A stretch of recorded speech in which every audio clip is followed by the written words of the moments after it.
বোনরা, বুঝছেন আমার ভাইরা, আমার যুবক ভাইরা, তোমরা কেন মেয়েদের পিছিয়ে ঘুরবে?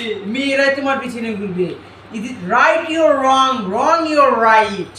মেয়েরা তোমাদের তোমরা ছেলেরা কেন মেয়েদের পিছিয়ে ঘুরবে? মেয়েরাই ছেলেদের পিছিয়ে ঘুরবে। ঠিক কিনা? ঠিক কিনা যুবক ভাইরা বলে? আমার একটা মামাতো ভাই ছিল, না মামাতো ভাই কেন, আমার ফ্রেন্ড ছিল মাহিম। প্রেমে পড়েছে, পেয়ে যায় ছেলেটা, বন্ধু প্রেমে পড়েছে।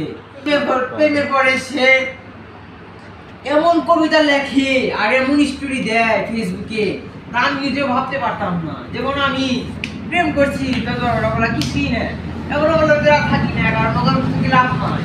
টাকা তখন থাকছে পকেটে, এখন হাজারো নারী আসবে রকেটে। তাই বলছি ভাইয়েরা, আপনাদেরকে বলছি, আপনারা নারী পিছনে ঘুরেন না, নারীরা আপনার পিছনে ঘুরবে। ঠিক, আমি কত না বুঝাই, সে কিন্তু বোঝে না, আমার মনে ব্যর্থতা সে বোঝে। নারী কত কষ্টদায়ক রে ভাই।